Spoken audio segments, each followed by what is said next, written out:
Believers, there's one thing I want to alert you about. I've said it before, it's nothing new. Beware who you're loyal to, and also examine that relationship. Why? It's very easy.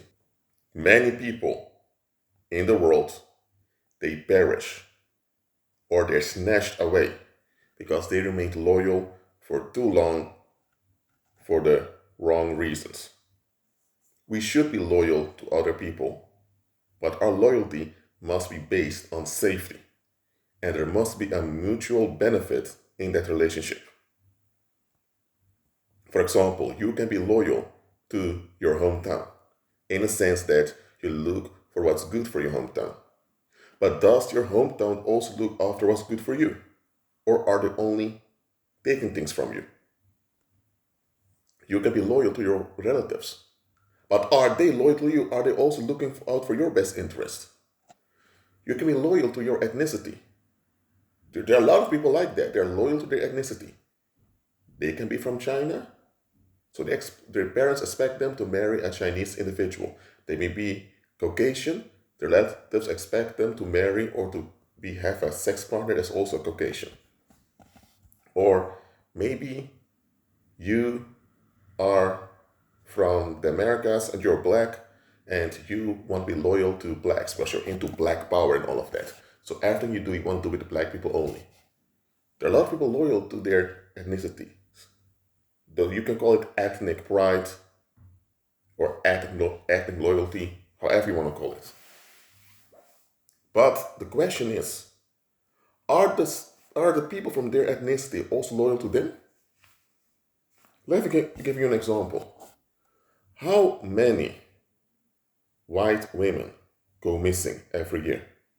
And how often does it not happen that beautiful young white women are murdered in horrible ways by their boyfriends or husbands, or sometimes ex-partners? How often has this happened? Well, throughout history it has happened way too often. But why does it keep happening?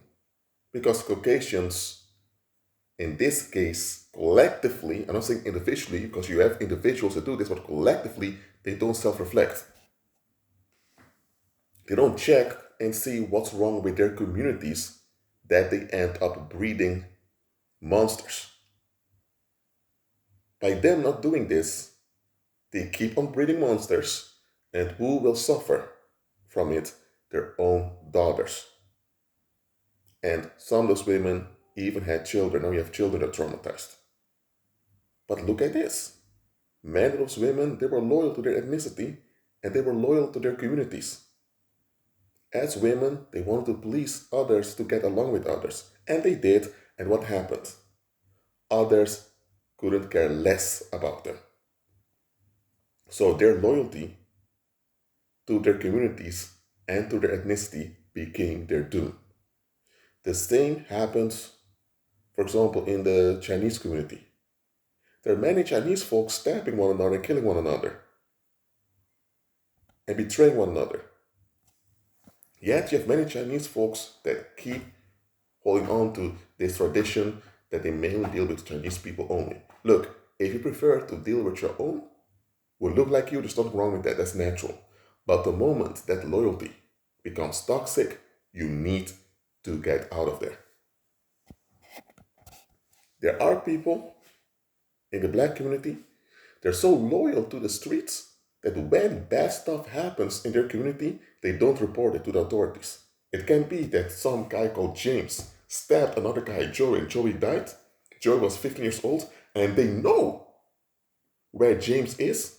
James is still running around, drinking, getting high, and someone else has died and families are mourning. Both the victim and perpetrator are black, and people in the black community, they don't snitch, so they don't open their mouths. Are you kidding me?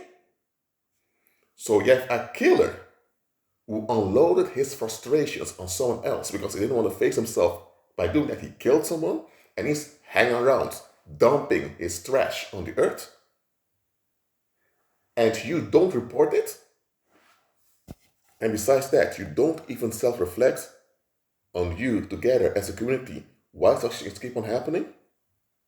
So by you not reporting it or by you not snitching, you're keeping a danger amongst you. Some people are so loyal to the indoctrination of their societies, whether it's a feminist indoctrination or whether it is some Disney fairy tale indoctrination or whether it's a religious indoctrination. They're so loyal. And they're praised for being loyal, but does this loyalty benefit them? Or does this loyalty benefit the community around them? No. Some women are so obsessed with, I'm talking about women who are from a church background, they're so obsessed with the following statement: God hates divorce. And they're so loyal to their church communities that they remain married with men that they should have divorced a long time ago. And here's the thing, that loyalty to that statement from the Old Testament is misplaced, because that statement, God hates divorce, had to do with the attitude of the idolatrous Israelite nation. But they've taken it out of context and made it into a law in the churches. When you're married, you should never divorce. And if you divorce, you must remain alone till you die. And what happens? There are women who are very loyal to this. They want to be good Christian women. They stay with their husbands. They submit to the BS of their husbands. And their husbands end up killing them, or the husband ends up destroying their mental health. Traumatizing the children also. And they're keeping up a smiling front just to please the church community or the police society. Are you kidding me? Look, of course you should be loyal to people. Of course you should be constructive. Of course you should have empathy towards others. That's all true, but where is that same measurement onto you? If you can't be vulnerable completely to receive empathy and care from others, if you can't do that or you're trying to do that, it means that something's wrong. You must have empathy and investment towards others, but you must be comfortable with making yourself completely vulnerable to receive the same from them. If you can't do that, that means that somewhere there's danger in that relationship, or somewhere you know that something doesn't add up. But a lot of folks, they ignore their natural instincts because they want to get along with others. There's nothing wrong with wanting to get along with others. That's a good desire. That's natural. But the others you get along with, are they safe to get along with? If they're not safe to get along with, why do you desire so much to get along with them? Of course, you don't want strife. You don't want fights. You want harmony. Yes, those things are good. Things to desire. But are you safe being loyal to certain people? Are you safe being loyal to the expectations of society? Ask yourself that. Just ask yourself. Make sure your loyalty is Christ-centered. That means submitted unto Christ so that it doesn't become idolatry. Because the moment it becomes idolatry, your perception is blurred, you can't think clearly anymore, and before you know it, you're snatched away. Agree with Christ.